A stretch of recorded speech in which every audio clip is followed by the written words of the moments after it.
yang saya bayangkan ini, sikap Singapura ini kan, Bung Rocky, bagaimanapun juga pasti akan menjadi semacam pegangan bagi negara-negara lain, maksud saya investor dari negara-negara lain yang ingin melakukan investasi di Indonesia.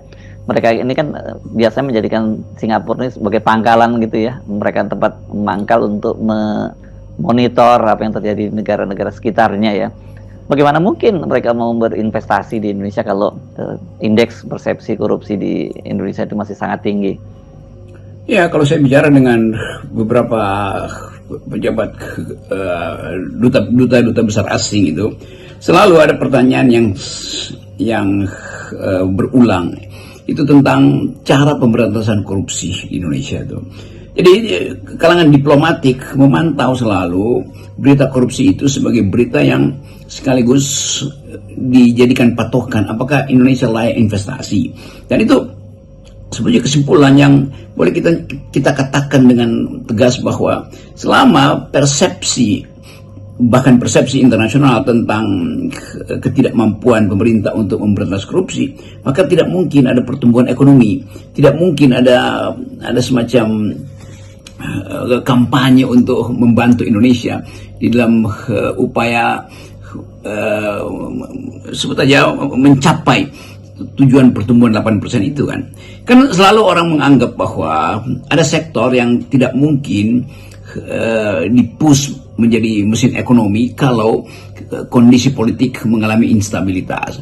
Tetapi di dunia hari ini lebih banyak investor yang menganggap bahwa karena tekanan anak-anak muda di dunia, kalau Anda invest di negara yang korupsinya tinggi, itu artinya Anda menghina kecerdasan kami, kata anak-anak muda Eropa dan Amerika itu kan.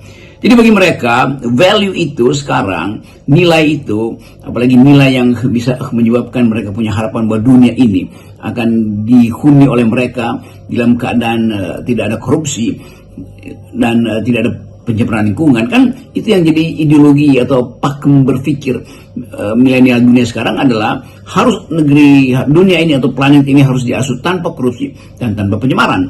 Jadi selama indeks korupsi Indonesia itu tinggi dan indeks pencemaran juga tinggi, pencemaran juga itu artinya kegagalan pemerintah untuk melindungi lingkungan karena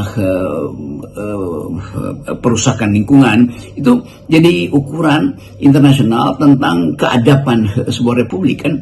Itu dasar yang menyebabkan kita selalu kalah di dalam upaya untuk mempromosikan energi terbarukan, karena dianggap bahwa ya itu energi terbarukan di hilir, tapi di hulu itu adalah hasil dari perusakan, hasil dari monopoli, hasil dari kong kali kong bisnis dan politisi kan.